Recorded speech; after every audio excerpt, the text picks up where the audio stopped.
Hello, ma'am. Hello Sudhi, how are you? I'm very fine. Good welcome to evening. Inculcate learning. Very good evening. कैसी हैं आप और कैसा लग रहा है जेआरएफ क्रैक करने के बाद? Thank you, thank you. मैं बिल्कुल ठीक। आप कैसे हैं? मैं बहुत बढ़िया मस्त हूँ।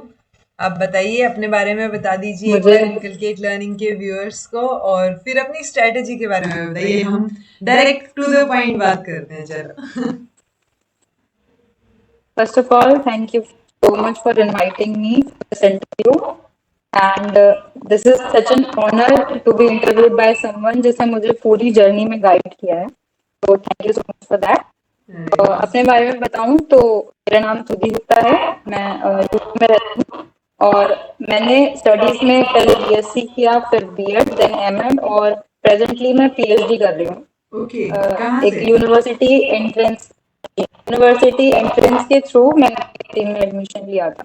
ओके। तो अगर बात करें कि जेआरएफ करके कैसा लग रहा है, तो जब मैंने जेआरएफ का रिजल्ट देखा था तो मैं खुश बहुत हुई थी, पर मैं रोई बहुत थी उसे देख के, क्योंकि उसके लिए मुझे बहुत ज्यादा टाइम और मेहनत देनी पड़ी थी अपनी।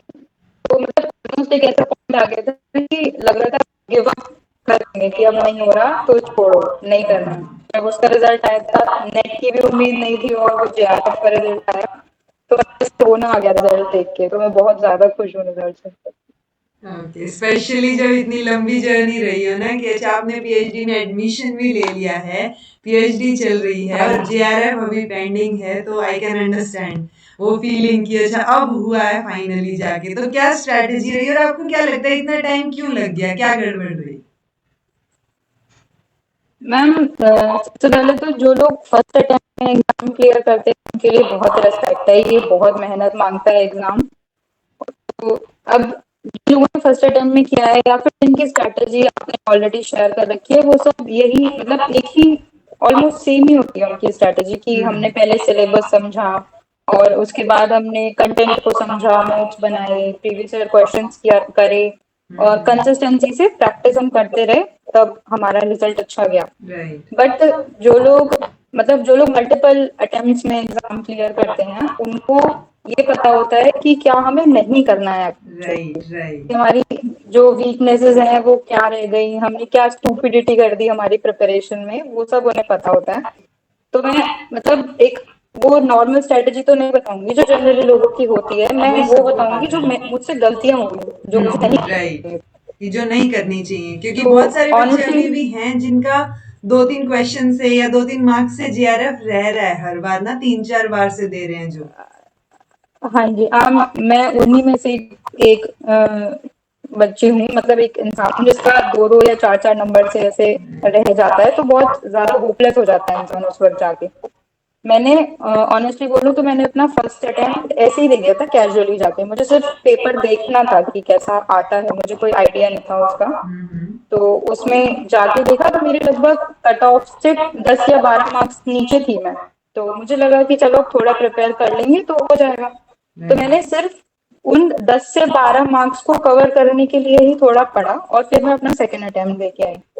अब जब सेकेंड अटेम्प्ट दिया तो फिर से 4 मार्क्स से पीछे रह गया। तो अब थोड़ा ऐसा ईगो पे आ गया कि ऐसे कैसे, क्योंकि इससे पहले जितने एग्जाम दिए थे, चाहे यूपी टेट हो चाहे सीटी टेट हो, वो सब फर्स्ट गो में क्लियर होता था। राइट। तो अब थोड़ा ऐसा सेल्फ कॉन्फिडेंस हिलने लगा था, तो समझ नहीं आ रहा क्या करें। फिर यूट्यूब पे दो तीन चैनल सर्च करे, क्योंकि नॉलेज भी नहीं थी क्या करना है कैसा करना है। दो तीन चैनल्स को देखा, उसमें से एक आपका भी था। तो तब मुझे आपके चैनल के बारे में ऐसी कुछ इन्फॉर्मेशन थी नहीं कि आपका कंटेंट कैसा है या कुछ, तो धीरे धीरे देखना स्टार्ट किया, थोड़ी बहुत उससे पढ़ा। तो फिर अभी दिसंबर वाला जो एग्जाम हुआ उसमें अटेंड किया, फिर से 2 मार्क्स से रह गया। तो ओके। अब तो बिल्कुल ही ऐसा कि अब हो रहा है नहीं हो रहा है, हो रहा है नहीं हो रहा है। तो अभी जो लास्ट अटेम्प्ट मैंने दिया था, ये सोच के दिया था कि अब करेंगे करेंगे फिर छोड़ देंगे, हो रहा है तो हो रहा है, फिर हेडेक नहीं लेना। क्योंकि इतनी मार देके ना एक मेंटल फटीग आ जाती है, आप सेल्फ डाउट में पहुंच जाते हो कि ये है भी मेरे लिए या नहीं है। तो इस बार मैंने ये सोच के दिया है कि ये मेरा फेलियर नहीं है, मैं एक नए मैं जीरो से स्टार्ट नहीं कर रही हूँ, मैं अपने एक्सपीरियंस से स्टार्ट कर रही हूँ। तो फिर आपकी जो वीडियोस थी, मुझे थोड़ा समझ में आने लगा, क्योंकि आपका कंटेंट ऐसा होता है कि आपने पहले सिलेबस समझा दिया, फिर उसमें जितने इंपॉर्टेंट टॉपिक्स है वो समझा दिए, उसके बाद राइट। उससे रिलेटेड पीवाईक्यू करवा दिए, तो प्रैक्टिस भी हो जाती थी। पहले ये था कि पढ़ लिया बट एग्जाम में वो क्वेश्चन आने कैसे वाला है ये हमें नहीं पता होता था, तो उसे एग्जीक्यूट नहीं कर पा रहे थे हम। कंटेंट हमें पूरा पता है, थ्योरी हमें पूरी पता है, लेकिन उसे अप्लाई कैसे करना है वो आपके पीवाईक्यू से सीखा। मैंने एक भी पीवाईक्यू ना बुक से करा है ना कहीं से, बस सिर्फ आपकी वीडियोस के जो पीवाईक्यूज हैं उसी से किया। तो जब वो करते गए बहुत एफर्टलेसली प्रिपरेशन हो गई। इस बार जून के एग्जाम में लगा भी नहीं, ये भी नहीं कि मैं दिन के 12 12 घंटे बैठ के पढ़ रही हूँ। मैंने सीरीज भी देखी है, मैं घूमने भी गई हूँ, मैंने टाइम वेस्ट भी बहुत किया है, बट ये कि पढ़ा अपने हिसाब से। अगर 4 घंटे भी दिए हैं दिन के तो ऑनेस्टली दिए। तो पहली चीज तो ये है कि आप ओवर कॉन्फिडेंस बताओ कि अगर आप दो दो चार चार नंबर से रह रहे हो तो ये नहीं है कि मैं बस थोड़ी मेहनत और कर लूं और मेरा अगली बार हो जाएगा। इसमें शुरू से मेहनत चाहिए अच्छे से। रिविजन दूसरी चाहिए चीज ये अपनी, एटलीस्ट। हाँ जी, रिवीजन तो मतलब ऐसे आप बिल्कुल छोटे छोटे नोट्स बना के अपनी आंखों के सामने लगा लो कि आपको दिखता रहे कि वो करना है तो है। दिखता रहेगा तो आपके दिमाग में वो चीज बैठ जाती है।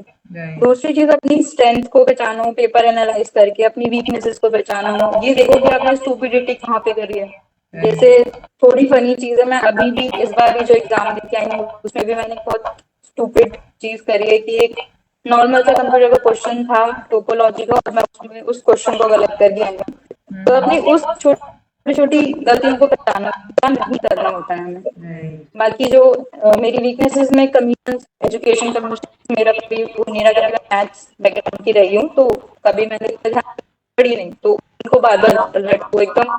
अगर याद नहीं हो रही तो पढ़ने की कोशिश करो छोटे छोटे नोट्स बना के, जो जो इम्पोर्टेंट चीजें हैं वो। मतलब बेसिक यही है कि आप बस कंसिस्टेंसी के साथ पढ़ो अच्छे से, होपलेस मत हो, सेल्फ डाउट में मत जाओ, चीजों को रिवाइज करते रहो, समझते रहो और हो जाएगा। मतलब ये नहीं है कि आपको गिव अप नहीं करना है। राइट। बस इतनी सी छोटी सी स्ट्रेटेजी थी और कुछ भी नहीं था। मतलब ये भी नहीं लगा कि ऐसे पहाड़ तोड़ के मेहनत कर रही हूँ मैं कुछ कि इस बार हो ही जाएगा। उम्मीद मुझे इस बार भी नहीं थी कि मेरे नेट होने वाला है, बट जेआरएफ हो गया तो बहुत बड़ी बात हो गई। मैं खुद बहुत ज्यादा शॉक थी रिजल्ट देख के। ओके, तभी आप इतने इमोशनल हो गए रिजल्ट देखते ही।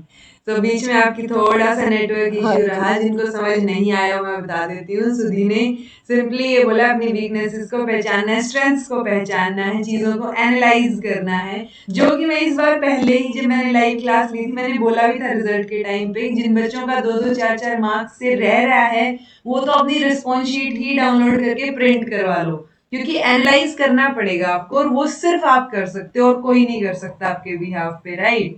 सो अगर आपने वो एनालिसिस किया, आपने गलतियां निकाली, उसको एग्जीक्यूट कर दिया कि हाँ कैसे ठीक किया जाए, दैट्स इट। उसके अलावा कुछ नहीं करना है, बाकी चीजें हो जाएंगी स्मूथली, राइट। और बाकी सेल्फ डाउट में नहीं आना है, कोशिश करनी है कि अपने आप पे विश्वास बनाए रखें कि हो जाएगा, आज नहीं तो कल बट होगा, क्योंकि वो गलतियां तो आपको ही ठीक करनी पड़ेगी, कोई और ठीक नहीं करेगा। सुधी आप सुन पा रही हैं? आपकी शायद नेटवर्क की वजह से थोड़ा सा ब्लर आ रही है फोटो। ओके। हाँ सो हाँ लास्ट जी। में आप जो है क्या कंपाइल करना हाँ जी चाहेंगी मैम, कि मुझे आ ये गया चीजों आपका का जवाब। ध्यान रखना सब लोग ना, कि ये तो बिल्कुल मेन चीज है, इसका तो जरूर ध्यान रखना।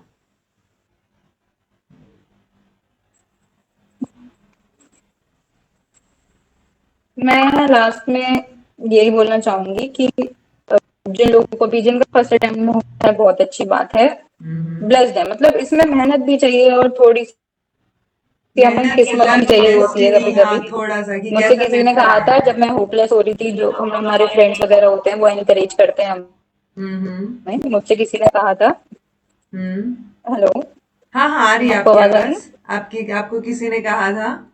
है? तो हाँ जी, तो मुझे किसी ने एनकरेज करने के लिए कहा था जब मैंने गिव अप कर दिया था कि अब नहीं दूंगी। तो मुझसे कहा था कि तुम्हारी मेहनत में कमी नहीं है, थोड़ा सा ऐसा लग रहा है कि पेपर तुम्हारे हिसाब से नहीं आ रहा है, तुम बस अच्छे से मेहनत करो, वेट करो उस दिन का जब तुम्हारा पेपर तुम्हारे अकॉर्डिंग आएगा और तुम अच्छे से राइट। करके आओगी। तो उस चीज को लेके मैंने दिमाग में अपनी पढ़ाई कंटिन्यू रखी थी कि चलो एक बार और ट्रायल देके देखते हैं। तो मैं सबसे यही बोलूंगी कि आप स्टार्टिंग करो, ये मत सोचो कि आप जीरो से स्टार्ट कर रहे हो, आप अपना एक्सपीरियंस गेन कर रहे हो, आप अपनी नॉलेज गेन कर रहे हो, वो आगे काम आएगी। और डिस्करेज तो बिल्कुल मत हो, जरूरी नहीं है सबका फर्स्ट अटेम्प्ट में क्लियर हो, किसी को एक दो तीन चार लगते हैं। मतलब कहते हैं ना, थिंग्स टेक्स टाइम। कि अच्छी राइट चीजों को होने के लिए समय लगता है, तो वो समय दो और अपनी हर फेलियर को फीडबैक की तरह लो कि राइट मैंने कहाँ पे क्या गड़बड़ करी है। बाकी थैंक यू तो मैं आपको ही बोलना चाहूंगी सबसे बड़ा, क्योंकि मेरी पूरी क्रेडिट का सारा क्रेडिट आपको जाता है, ट्रस्ट में। अब मेरे सारे दोस्त आपके वीडियोस से बने, मैंने जितनी पीवाईक्यू प्रैक्टिस करी है वो आपकी वीडियोस से करी है। मुझसे अभी भी कहते हैं ना, हम कुछ अगर कर लेते हैं लाइफ में अच्छा, तो हमसे लोग आके सजेशंस मांगते हैं।